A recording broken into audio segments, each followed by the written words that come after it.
Ladies and gentlemen, hello and welcome to another edition of the Mr. Warren Hayes Show. I am Mr. Warren Hayes, and this is the SmackDown recap show for the April 23rd, 2019 edition of WWE's Blue Brand Show. I am very ecstatic, thrilled, dare I say, that you are joining me here today, whether it be in one of the plethora the numerous methods available to us to allow for you to join me. For instance, maybe you're joining me live here tonight on youtube.com/Mr. Warren Hayes, and I shift my attention over towards my secondary screen here, where I have a chat room full of wonderful, interesting, quite possibly intelligent, and even more assuredly handsome people in the chat, making up, in my opinion, in my very, very humble opinion, the greatest wrestling chat in all of wrestlingdom.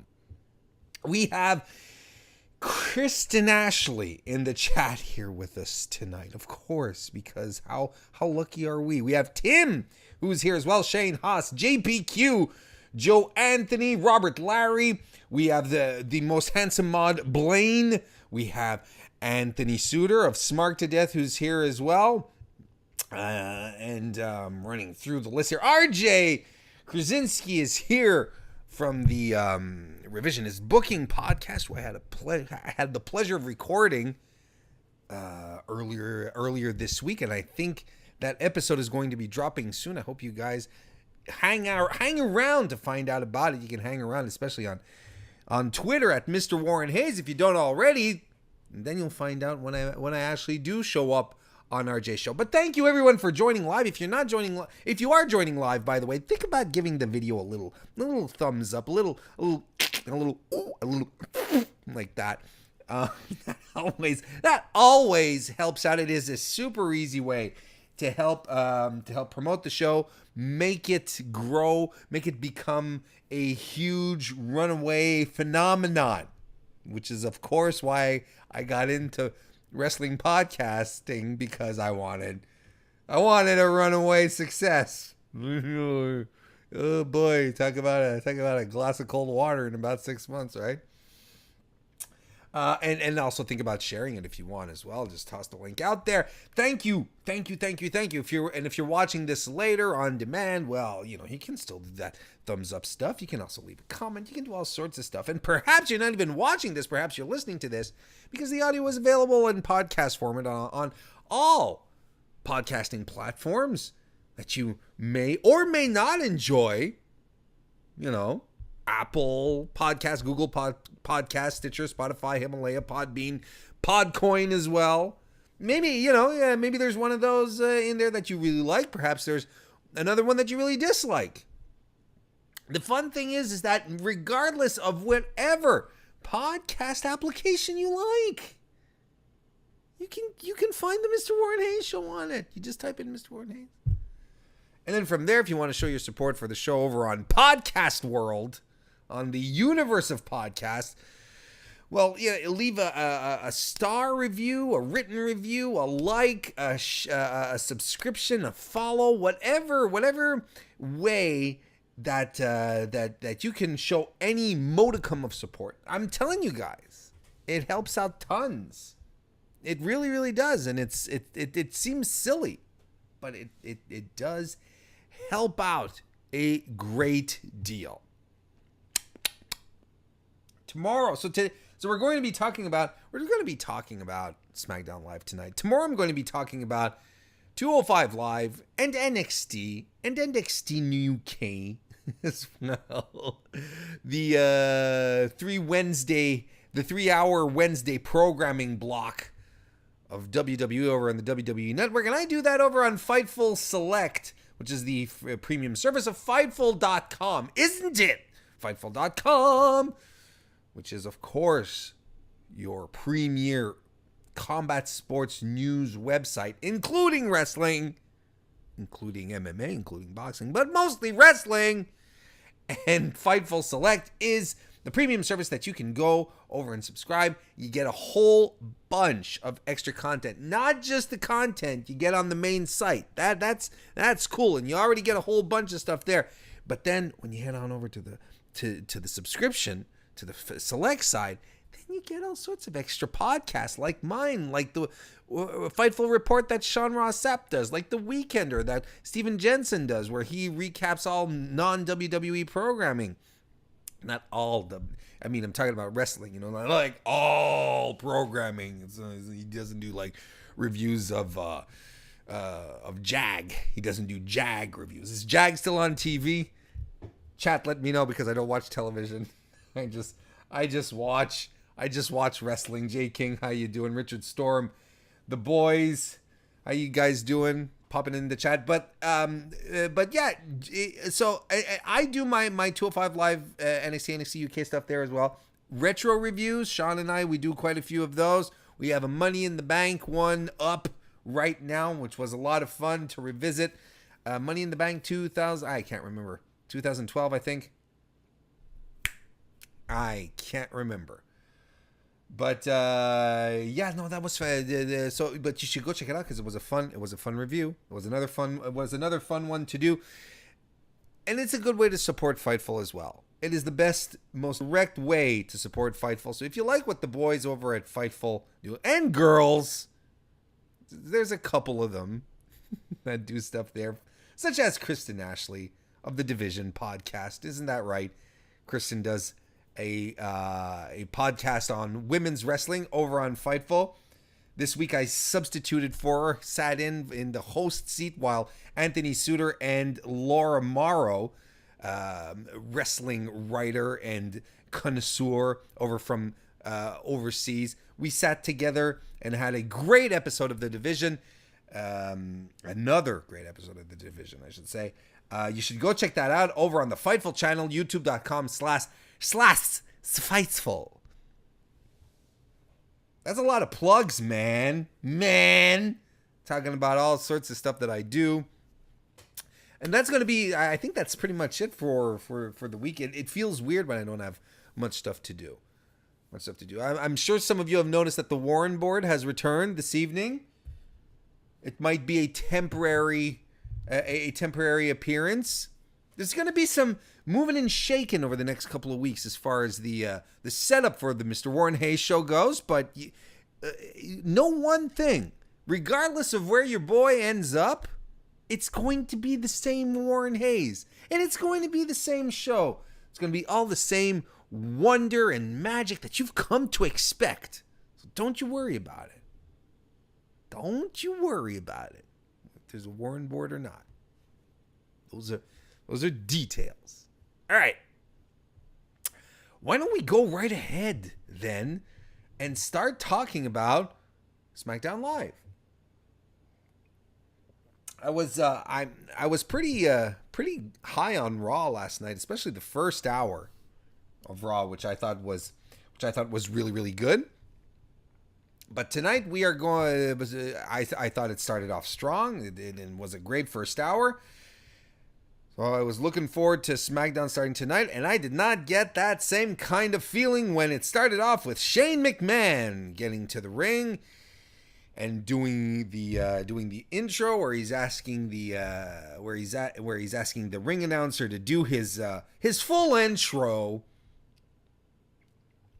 and basically he's saying he wants to talk about what Roman Reigns did to his father last week, calling his dad a national icon, an American icon, attacking Vince McMahon is akin to desecrating the American flag or desecrating ROUNT MUSHMORE. Shane can't get through a promo without flubbing something, but this is legendary. ROUNT MUSHMORE. That's a historic American landmark, just like the Can Granion, right? Or the Nace Beetle, which is a man-made one. Oh, I thought that was really funny. Poor Shane. And you could tell that it was ruminating in his mind. He's like, oh man, I messed that one up again, didn't I? You did, Shane. So basically, he calls out Roman Reigns to confront him instead of finding him, instead of firing him. He decides to take matters into his own hands. Now, there's one thing that I do like about this. The one thing that I do like about this is that it's consistent. It's consistent. When Kevin Owens headbutted Vince McMahon, what was it, last year already? Shane took offense to that and, called KO out and decided to make his life a living hell. So why not do the same here with Roman Reigns? I mean, there's some sort of character consistency going on here. You touch my dad. Shane says, you touch my dad. You put your hands on my dad. I'm gonna lay down some working punches on you. The worst working punches, mind you. Anyway, so Roman eventually gets to the ring. He has a microphone. He lifts it up to speak, but he just drops it. Shane drops it. Shane starts to shimmy and shake in the ring. And that allows Elias enough time to hit the ring and attack Roman from behind. Roman tries to fight both guys off, but he eventually gets overwhelmed, and Elias hits the drift away on Roman. And that was your opening segment. I gotta tell y'all, I'm not too keen on Roman Reigns being put in another angle where he's defying authority. It's been done before, and I don't remember. I don't remember if I said it last week or listen. I mentioned this on a podcast recently. I don't remember if it was mine or if it was someone else's. But one of the things I'm fearing, that I'm afraid of, is that WWE will not be able to fully capitalize on Roman's goodwill. The fact that he's come back from a very serious illness and that he's back to competing, that everyone sort of naturally got behind him because of it, because we're supportive, emphatic human beings. But that will not excuse bad booking in the eyes of the WWE universe. And if Roman starts being put back into these fail-safe feuds where he's positioned as this guy fighting against the odds, or being put in positions of injustice where we know he's going to overcome, if he keeps being booked like that as a superhero and put into matches where we know he's going to win, the audience that's going to erode at the goodwill that the people have towards him. And since it's Roman Reigns and we've been burnt before, I think people are going to have they're not going to have much patience for Roman this time around. And I'm afraid that this feud is not going to do him any favors. It's the best way to ensure he's going to lose support, if you ask me.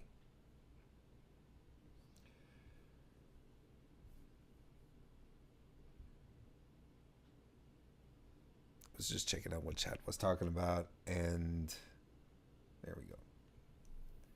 And Anthony from Smart to Death says Roman wasn't. Says Elias versus Roman may be good. I'm skeptical. And Blaine says I like Joe Anoa'i, and that's the thing, is like we all do. That's not the point. It's not a question of hating the guy. It's how he's managed. It's how he's booked creatively. That's not necessarily on him. That's the thing. Backstage, we have Kofi, who gets a promo in. He gets hype with Xavier Woods and Kevin Owens. Oh, when you look back on that now, Kevin Owens. First match of the night is Finn Balor versus Andrade Cien Almas for the Intercontinental Championship, folks. Apparently, Andrade followed Finn Balor back to SmackDown because he wants the IC title. So again, one could then answer what use is a brand split if wrestlers can do whatever the hell they want? Anyway, Andrade does say that backstage that he will build his legacy on the bones of broken heroes, and I like that. That's pretty cool. The match starts, and it's a nice, fierce start by Almas, who pushes Finn in the corner. Finn fights back. He tries to slingshot Almas, but Zelina holds on to Almas's feet, keeps Finn from flipping him. But then Finn drags both Almas. He's dragging Almas, but he drags Zelina into the ring. And that allows just enough distraction for Almas to kick Finn to the outside. He hits a springboard corkscrew dive from the turnbuckle to the floor, which was bloody cool. And Balor reverses out of a powerbomb with a DDT. Balor kicks Andrade in the face. He goes up top, but Almas crotches him. And Almas hits a top rope Frankensteiner. And as it lands, it's reversed by Finn Balor into a pin, but only gets 2. Almas then is on the outside. Finn hits a beautiful tope con hilo that fully connected with Almas. Perfect. Almas was fearless on that one. Andrade avoids the sling blade and hits Finn with his patented back elbow. Double knees into the corner follow, covers Balor but only gets 2. Zelina goes to the top rope to interfere. Apparently this is not convoluted. She dives off with the crossbody. Finn avoids it. He just moves out of the way, and Almas catches Zelina. He puts her down, and that gives Finn just enough distraction time to hit your boy Almas with a shotgun dropkick, and you know what that means. Coup de grace is next, which Finn connects with and gets the win. 50-50 booking is back. I wonder, chat. Bobaruski, by the way, speaking of chat, how you doing?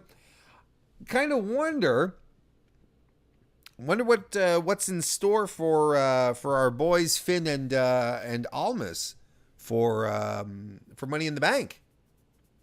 Are they going to be put into the match? Are they going to be put into the match, or are we going to get a rubber match between the two? Because technically now they're 1 win apiece. I'd be okay with a rubber match for the IC title. I'd be even more okay with Andrade picking it up. That'd be interesting.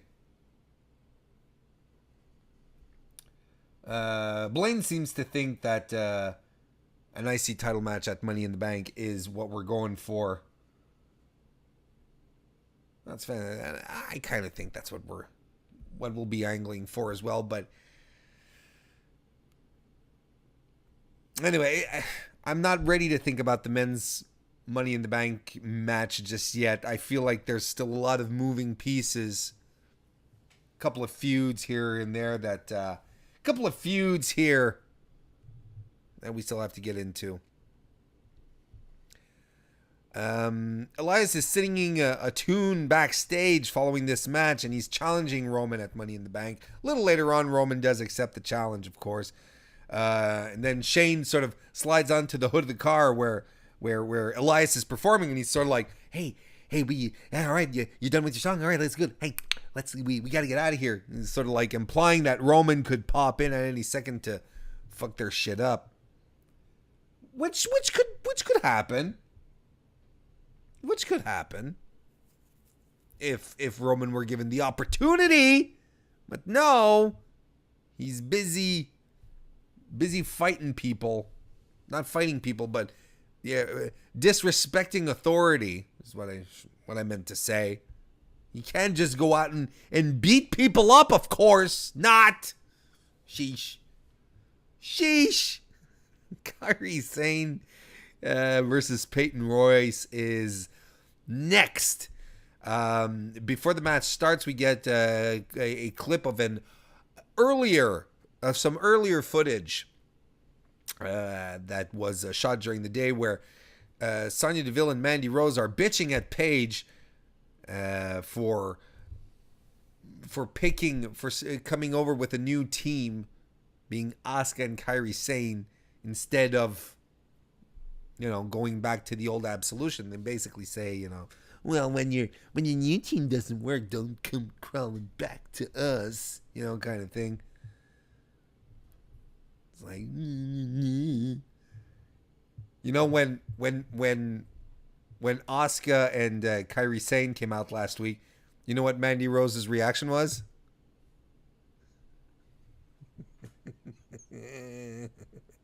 That's exactly what her reaction was.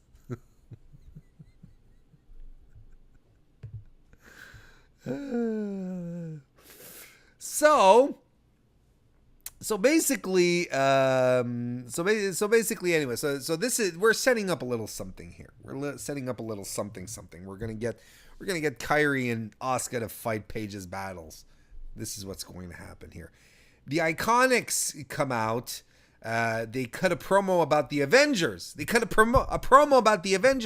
WWE wants you, people at home, to know that they are in the know, that they follow trends and pop culture. They are aware of things that happen around. And, the more that they talk about mainstream culture, pop culture, the more mainstream will feel that WWE is in the mainstream as well. The more you talk about something, then at some point they're like, hey, these guys are pretty cool. Maybe we should invite them to the party, kind of thing. Yeah, but they wanted to make damn sure this didn't feel shoehorned at all, right? Telling Billy Kay telling Peyton Royce that she was kind of like Nick Fury pulling together his team of Avengers. Avengers Assemble. There's two. There's only two. That's not a team. That's a duo. First and foremost, be like, that's the Avengers are numerous. If you were putting together like Cloak and Dagger, for instance, those are two. It's not a team. It's a duo. Sheesh. Anyhow, so once they're done plugging the fact that WWE is connected with you, young consumers with disposable incomes, Peyton and Billy Ashley start cutting a pretty fun promo where Peyton was basically saying that last week she was dehydrated and she drank a gallon of water before the match tonight. And Billy Kay says, yeah, wait, you drank a gallon of water? They have such great timing. It's fantastic. It was a better promo than what they cut last night. That's for sure. Oh boy. Anyway, so the match starts and Peyton mocks Kairi's pirate gimmick, but she eats an armbar for her trouble.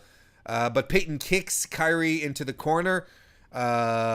She kicks Kairi Sane some more, but Kairi eventually catches one of Peyton's kicks. Dragon Screw leg whips her, and at this point on, it's just the end of that. She hits an axe kick, a snapmare. She hits a big interceptor spear on Peyton Royce. I'm not quite sure Peyton was ready for it because she took it bloody hard. She had to have the wind knocked out of her. That was a big spear. A sliding D then occurs by Kairi Sane, who Tom refers to it as such. He calls it the sliding D, and Corey Graves out of nowhere says, well, I prefer mine. Like, Jesus Christ, Corey, turn it off, for fuck's sake. Insane elbow lands, and that's your win on Peyton Royce. Mandy Rose and Sonya Deville come out to sort of applaud at the top of the ramp to further this feud. So on one hand, I'm glad that they're setting up. Kyrie and Asuka and Mandy and Sonya as two tag teams, legitimate tag teams who will have a feud and who will fight each other. And trust me when I say that I am all for Sonya Deville mixing it up with both Asuka and Kairi Sane. I'm here for that. Let's go, actually. Let's do it. So I'm okay with this, and I'm okay with these two tag teams getting some time. It just works. I mean, Paige, the Absolution ladies, they all have history, so it's just, I give WWE a lot of shit sometimes for not using built-in feuds, for reaching to try and get interesting storylines, feuds to happen, but this one they're just following their gut on this one, and it makes sense. It works for me. But your tag champs look like chumps. That's an actual quote from Anthony Suter as we were chatting this evening. The champs look like chumps. No, but they do. Losing singles matches on both nights. But then again, right? Then again, I have to be consistent with my own beliefs here, and you'll understand in a second. They're tag team. The Iconics are a tag team. They're not singles competitors. They're a tag team. So it makes sense that Kairi Sane, who is a singles competitor, would have the upper hand over Peyton Royce, who is a tag team specialist, right? Just as it doesn't make sense for a tag team made up of two singles women to defeat the Iconics necessarily, because the Iconics are tag team specialists. This is something that I've harped on before in regards to tag team wrestling. So I guess it kind of makes sense, but I'm starting to think that Sasha was right to be pissed and mad because, man, the value of the women's tag team titles has taken a nosedive. And fast.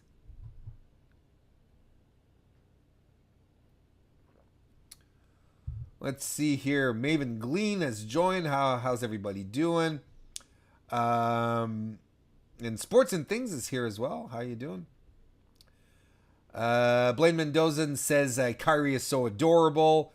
Joe Anthony didn't get Corey's sliding D joke. Yeah. Says that he prefers his sliding D. And Joe also adds that the Iconics haven't been looking iconic lately. They should drop exactly one eye. And RJ adds that they are already making the women's tag team division like the men's obsolete.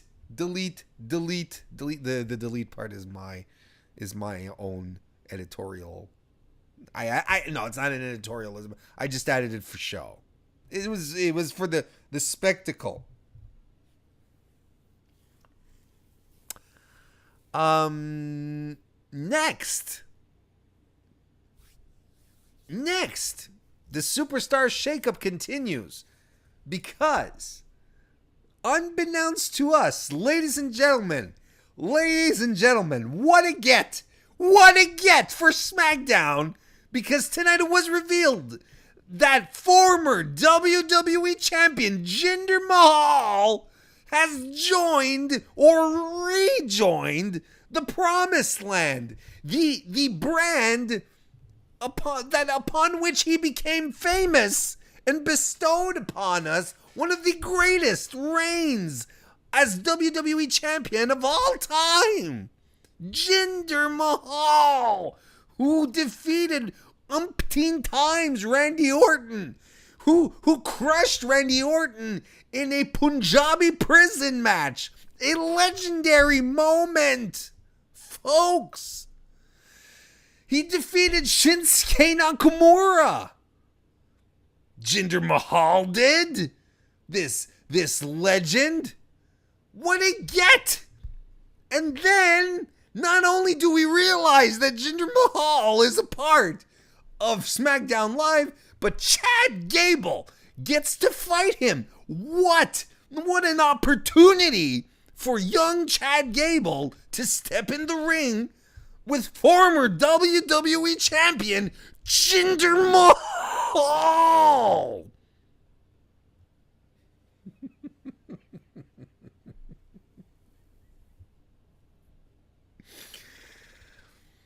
Oh, what is the superstar shakeup? What is the brand split? How does it work?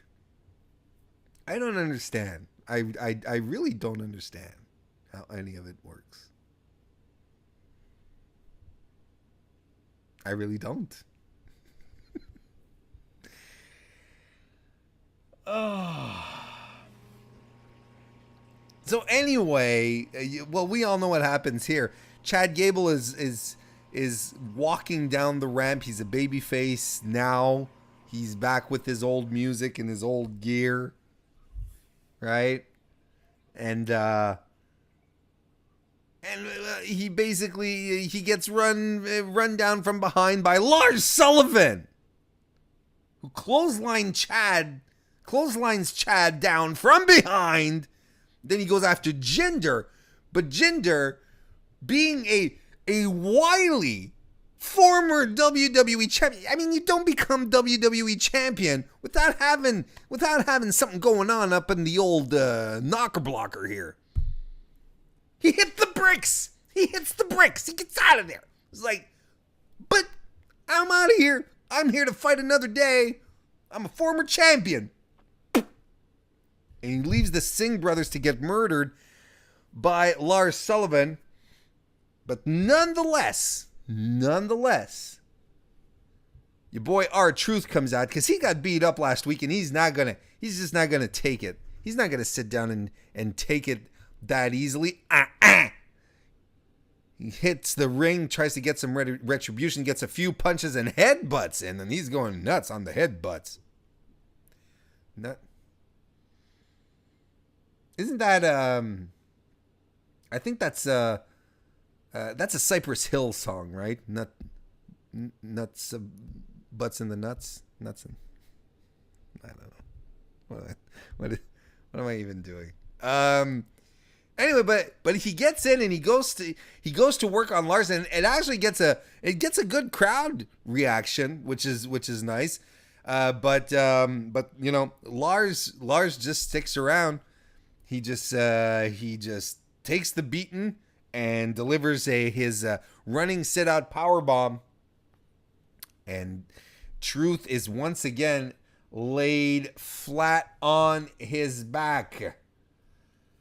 Let's take a look at the chat here. Gonna move back a bit here. There we go. Maven Glean says, why isn't the superstar shakeup all month? They seem to like to switch it up all the freaking time, which is true. I'm glad that Joe Anthony recognizes, as I do, that finally SmackDown has a real star in Jinder Mahal, the great grandson, nephew, cousin of the great Khali. We do agree here. Robert Larry says both the superstar shakeup and the brand split are a split. The brand split, the brand spleen. Both the I'll just read his comment again. Both the superstar shakeup and the brand split are a complete joke. JS Brown 303. Hi, by the way. Welcome to the show. Tries to get me to breathe in deeply in Shanti, and I say, I'm not doing none of that. I get excited when I start talking about Jinder Mahal with reason. And Sports and Things shows asks, did I say hello to you, by the way? I don't remember. I'm all there. Consider yourself saluted. He says, does Jinder have a purpose? That is a very, very good question. Well, he has the purpose of being a former WWE champion, of course. Next we have, so that was pretty much the first hour, and outside of Andrade Cien Almas and Finn Balor, I thought this was a slog. Ugh. That was a hard one to get through, if you ask your boy. And even if you're not asking, I'm offering. Next, Charlotte and Becky are going to have an in-ring confrontation, not a fight. They're going to be standing face to face with each other for the first time since WrestleMania. So, of course, Charlotte Flair comes out first, and she has a microphone. She says that all three women at WrestleMania were the best in the business. Not just the best three women. They were the best in the business and went face to face with each other. But, she starts harping on the fact that Becky didn't beat her for her SmackDown Live women's title. And she wants Becky 2 belts to explain how she thinks she's the rightful champion if she never beat her. And I'm paraphrasing and shortening her promo. But folks, I'm going to, this is my official statement. Are you ready? I'm going to take a sip of water here, just to make sure my throat doesn't close up on me as I'm making an important statement. This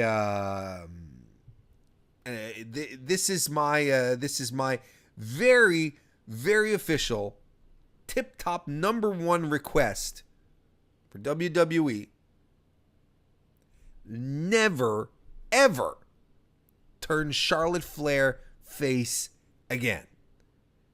She is just too good as a heel. Flair's are heels. It's just that simple. She is just too good. Her mannerisms, her inflections when she speaks, the pauses she takes, the words she uses, her facial expressions, everything is natural to her. Never, ever make her a babyface again. There we go. Becky arrives. Becky Lynch, in case you're wondering which Becky we're talking about. And she asks Charlotte, all it took for at WrestleMania is a winner. Did you not get that? It's a winner take all match, Charlotte, you dumb blonde. And she says that she was busy beating the woman that you couldn't beat, Charlotte. I wanted to focus on her because I knew I could beat you. I beat you so many times. You're on your worst losing streak ever right now, Charlotte. And Charlotte says that, that's right. I'm on my worst losing streak and I've got nothing to lose. So that makes me more dangerous than you, Beckworth. And Charlotte says that she's next in line for that title. Becky says, you know what? I'm kind of sick of you, Charlotte. You need to clear the way because I'm kind of looking for people like Bayley, Mickie James, and Ember Moon. I'm like, damn, yo. Okay. Absolutely. Let Becky book all the matches at this point. And what you should do, Charlotte, is work your way. If you want to work your way from the bottom all the way back to the top, I'm okay with that. And then, holy smokes, and I popped. I was like, what? Bayley's music hits. And she's coming to the ring, and she has a microphone, and she says, you know what? The Superstar Shakeup is all about fresh starts, but what I'm seeing here, it looks like a rerun. Like, I concur.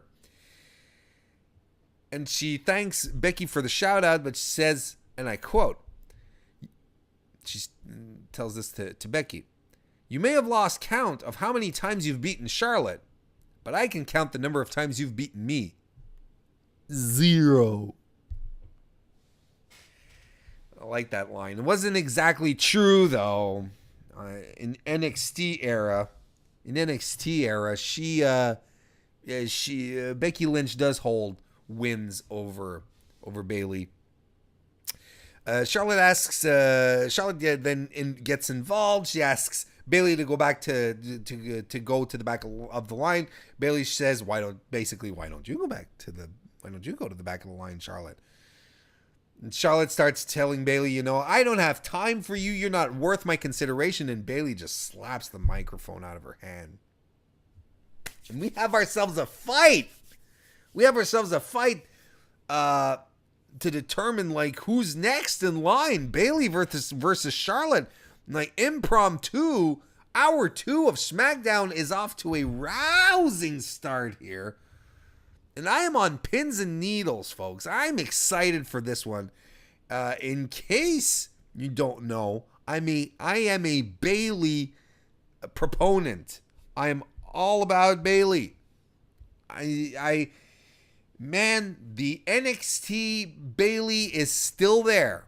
You just need to let her do her thing, and they let her do her thing tonight. Charlotte and Bayley had a fantastic match. And it even started off really great with a collarbone tie-up. And you're like, Warren, stop being a mark. The collarbone tie-up, and you're excited about this? Come on, take it down a notch. But listen, Charlotte is tall. Bayley is not as tall. And they do the collarbone tie-up, which is usually, we'll push back and forth. But Bayley is trying her damnness to push Charlotte back, but Charlotte is on the tips of her feet, and she's pressing forward, and Bayley can't move.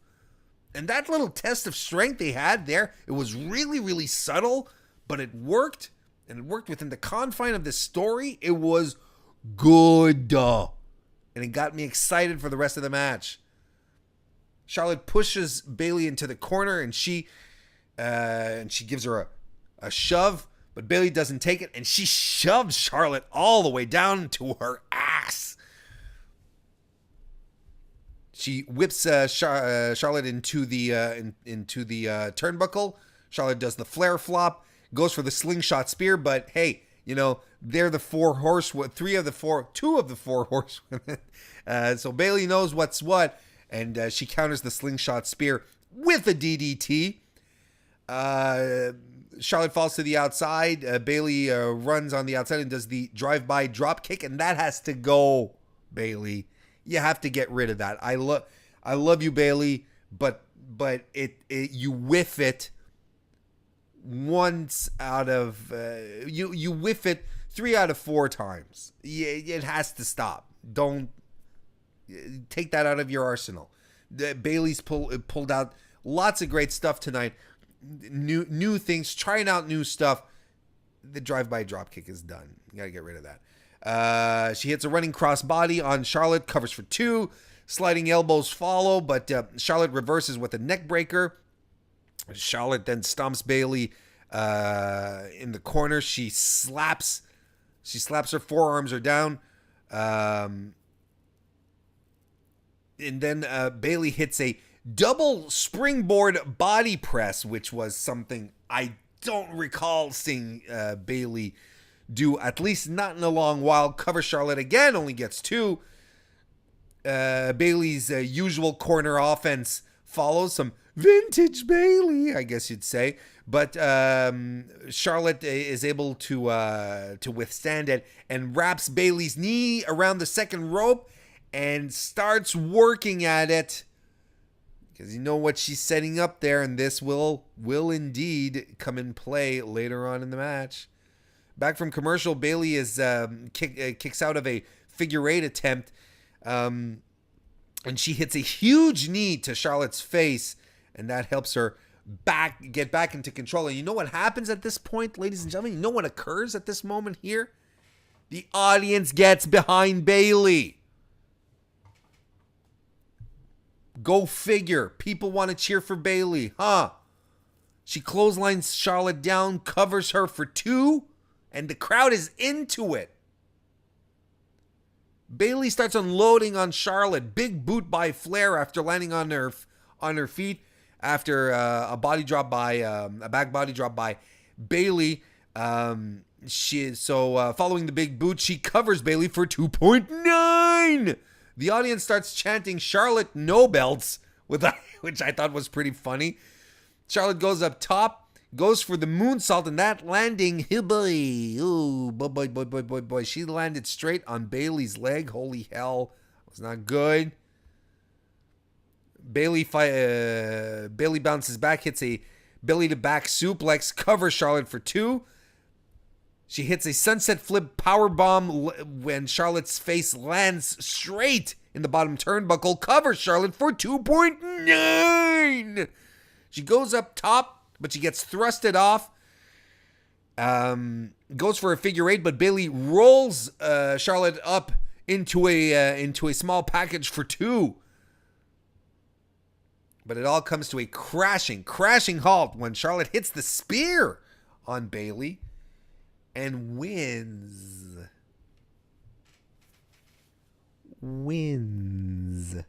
Charlotte wins. All right. Here's the thing. Becky, by the way, after this match confirmed that she's going to be defending both the Raw and SmackDown titles at Money in the Bank, which kind of makes me hope that someone cashes in on Becky. That'd be awesome. I mean, it'd be such a great story. I'm just saying that. But anyway, but here's the interesting here's the thing that I kind of want to touch on to here. Firstly, wasn't it just great, chat, to see to see Bayley actually have a competitive, exciting match that reminded us that this is the woman who had that match with Sasha Banks, who is considered one of the 4 horsewomen of NXT for a reason, right? Who was basically being called the female John Cena. This was her. So good to see that back. Now, I would have booked things differently here. Would you indulge me for a second? Would you give me... I like the story they're telling regarding Charlotte. I don't buy into the actual angry fan that says that Charlotte's been handed everything. I don't subscribe to that. I don't buy into it. She worked hard. She is still working hard. She's even adapted her style to create one which was very different of what she was using just last year. Something that makes more sense for her. She works hard. She puts a lot of effort into what she does. I don't buy into it. So I don't buy into the rationale that she's handed everything. But if we're going to talk about it in storyline, yeah, she is handed opportunities in storyline, for sure. And I like the idea of, Becky saying, hit the bricks, man, go to the back of the line. You're on a losing streak. What the hell are you doing up here? So there wouldn't have been a more proper story to tell here than have Bayley defeat her and Charlotte be like, have one of these moments where she doesn't know what's going on. She's giving it her all. She's dead. Completely dead. Becky's laughing her ass off. And then she legitimately does fight her way back to contendership. And there's nothing worse in wrestling than a heel who is right. Someone that you despise, that you don't like, but who is correct. So if Charlotte says, all right, fine. You want me to fight back? I'll fight back and I'll beat everyone that is put in my way to get my shot again. And she does. And the thing with Charlotte is that she doesn't use underhanded tactics to win. She's a clean finish kind of gal. She gets the job done without anything really underhanded. So when she does eventually get back to fighting Becky Lynch, and you're like, well, she was right, and I hate her because she was right. I'd love that. That would be That would be fantastic. I would love that.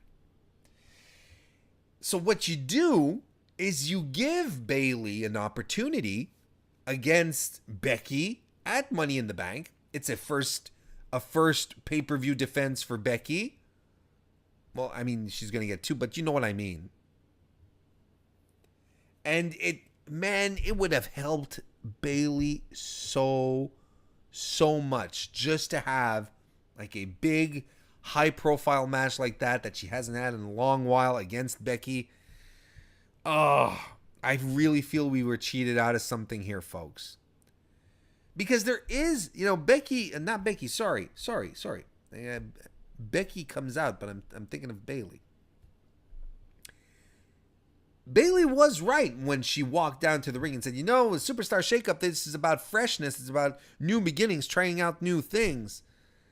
And what do we have? Well, we have Becky and Charlotte again, which is fine. Like if you're gonna give me two women slugging it out, fighting each other, give me Charlotte and Becky any day of the week.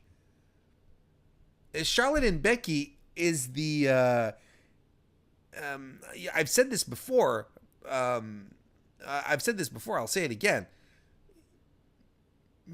Charlotte Flair, if Charlotte Flair is her father, Becky Lynch is her Ricky Steamboat. And that's how you have to see it at this point. Their feud is the stuff of legend at this point. It can carry and transcend.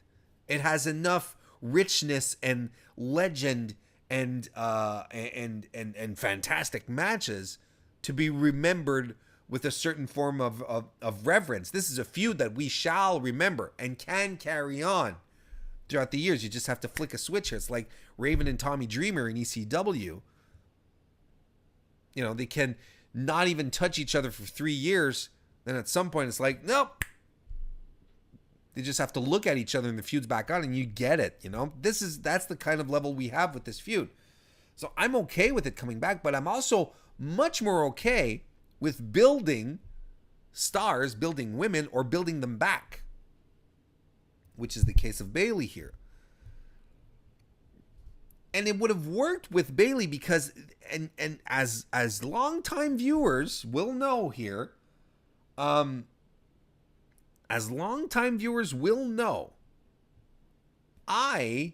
have been saying that the audience have just been waiting for a reason to cheer for Bayley, to get behind her. And I will always go back. to the same example. Last year, when they were doing the, Sasha and Bayley, will they fight? Will they not fight? And that one night, before they were sent to therapy, that one night that Bayley just snapped and went after Sasha, the pop she got. And it's the same thing here tonight. You see Bayley come in and you're like, she's not getting much of a reaction. But then she turns it on in the ring, starts telling her story. She starts putting on a fantastic match. And look what happens. The crowd gets behind her because we remember how fantastic she is. And she's relatable. She's easy to get behind because she has intangibles that allow you to do that. The audience just wants a reason to get behind Bayley, WWE. It's not all that hard. You don't have to do something really, really complicated or convoluted to get the audience behind Bayley. Just let her fight. Let her fight.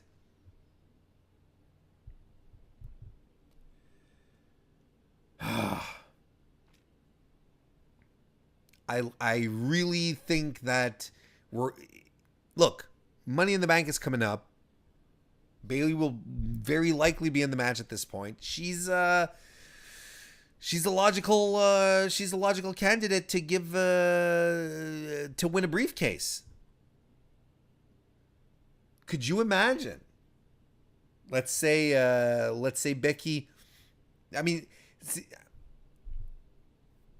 Becky wins against Lacey Evans. Then there's the the Money in the Bank briefcase match. Bayley wins. And then Charlotte wins against Becky. But then Bayley immediately cashes in. That'd be fantastic. And that's how you get Bayley over. She'd be back over like that. Just like that. Charlotte doesn't need the title to be over. She just is. And she doesn't need a title.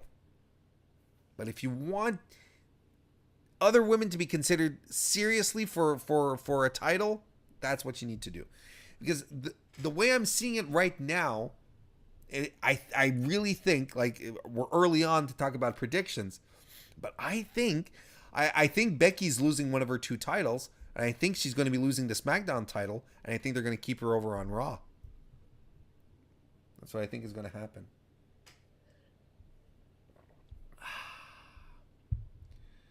Let's see here.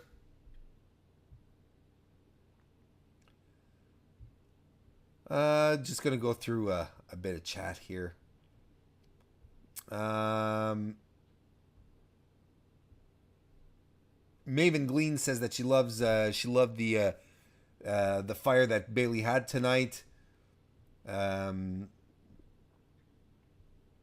Jay King hated the decision of Bayley winning, Bayley losing, I should say, because that's actually what happened. Calling it a stupid decision. Joe Anthony wonders if Charlotte wins is the new Cena wins. LOL. We will see. Kristen Ashley says that she'd be okay with Bayley cashing in on Becky. That would also be an interesting situation as well. Robert Larry says Becky and Charlotte rivalry has been one-sided since last August, and Becky has owned Charlotte. Do you agree? Yes, because that's pretty much the story they were telling in building Becky really, really strong. Kristen's saying that Bayley's win percentage is slightly higher in WWE than NXT. Really? Because she's had more matches? I don't know. It doesn't feel that way.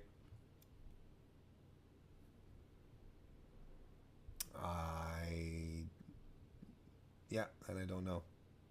Why is everyone saying that I suck with numbers, though? What did I say that had with numbers? What's wrong with numbers? I know I'm terrible with numbers. I just want to know what I said that made people suddenly react that I was terrible with numbers. I'm curious to see why. Anyway, let's move on to the main event of the evening. Anyway, that was a fantastic match. Bayley versus Charlotte had a great time. Our main event tonight, Kofi Kingston versus Shinsuke Nakamura. Shinsuke is still he's still insisting on getting some mileage out of his WrestleMania Carmen Sandiego jacket. So Shinsuke works, Shinsuke works with Kofi with a side headlock. Kofi avoids some of Shinsuke's kicks, whips him to the ropes. Double leapfrogs Nakamura. Excuse me. Double leapfrogs and a jumping back elbow follow. Kofi hits a drop kick that flings Nakamura to the outside, but Nakamura gets back in and works over Kofi until he dodges a knee and hits a springboard body splash, covers Nakamura for 2. Nakamura gets a triangle in, but Shinsuke's shoulders are down. Gets put down into a pin situation, so he has to break up the move, and Kofi is free. Kofi with a splash off the top on a half-standing Nakamura follows, covers him again for 2. He kicks Nakamura to the floor. He goes for a suicide dive, but it's interrupted with a big kick by Nakamura right to the face. Nakamura knees Kofi a few times to the head, tosses him to the floor. throws him into the stairs, but Kofi leaps over the stairs, comes back, leaping off the stairs, but Nakamura hits a sliding knee. Badoosh! That took Kofi out. Kofi, however, mounts a comeback, hits a drop kick. His corner splash is missed, and Nakamura sets Kofi up for what they're calling it a snap German suplex off the second rope, but it's still not a suplex exactly. It's like a body drop. Don't call it's not exactly a German. But anyway, I'll just roll with it for now. The Kinshasa is countered by the jumping chest stomp by Kofi, who avoids more of Nakamura's kicks, hits the SOS, covers Nakamura, but Rusev runs in, forcing the DQ, breaking the pinfall, the pin up, and the New Day run in. The New Day, of course, Xavier Woods and Big O. So there we go. So you know the New Day run in to make short work of Rusev. He gets tossed to the outside, and Kevin Owens does an assisted back body dump, I guess, from back body dump, dumping Xavier Woods to the outside onto Rusev. Kevin Owens, in the meantime, is checking on Kofi Kingston on the other side of the ring. Nakamura runs back in. He comes to attack Kevin Owens, but Kofi shoves KO out of the way to take Nakamura out. But then KO out of nowhere super kicks Kofi, and he tears his New Day t-shirt off to reveal his own Kevin Owens merch. And then he just goes in and starts laying in on Kofi. Starts beating the shit out of him. Ladies and gentlemen, our prize fighter is back. So much for the babyface run. That one's come to a close. He starts talking trash to Kofi, saying, I hope you enjoyed it. I hope your kids enjoyed it, because I'm coming to take this back, talking about the title. Kofi starts fighting back, but KO stomps him in the corner. We're on the outside at some point, and KO wants to lift Kofi Kingston up for a powerbomb on the side of the apron, but Xavier Woods saves him, but it's only temporary. KO gets the upper hand, and it's Xavier Woods who eats the powerbomb on the side of the apron instead. The remaining members of the New Day are destroyed as Kevin Owens walks away with that look in his eye.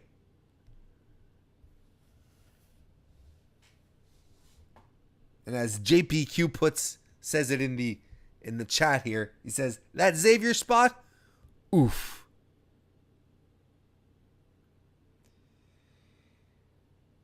That was perfectly played. That was wonderful. I was even in at some point saying, there's no reason really for KO to turn on Kofi. There was no reason.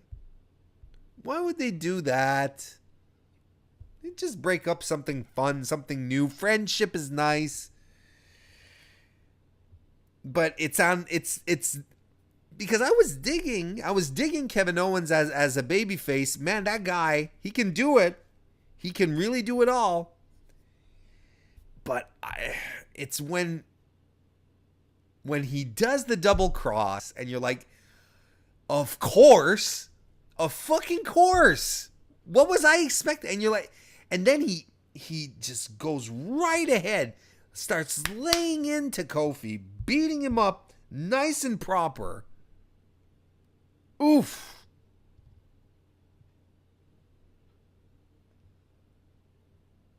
That was so, it made you realize just how good Kevin Owens is in his role as a heel.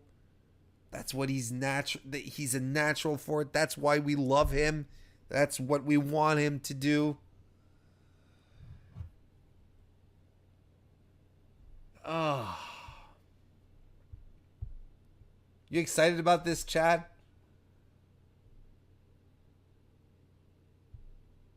Okay. Oh, first and foremost, the numbers thing that I'm apparently terrible with. Kristen has confirmed that she's had more matches in NXT, but she has a 74.06 win record there. WWE, she has a 74.15% win record.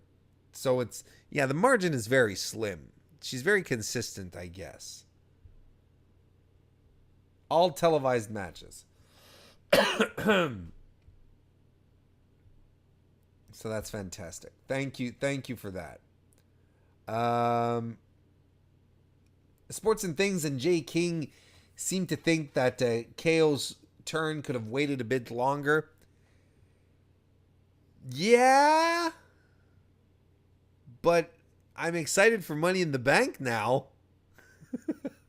I'm much more excited for this than anything else that's been announced on the card right now. Aside from Becky's double defenses, that I'm really curious to see how this is going. As far as a match goes, Kevin Owens and Kofi, that's going to rule. That's going to be a lot of fun. And so will AJ Styles' heel turn. Mark my words.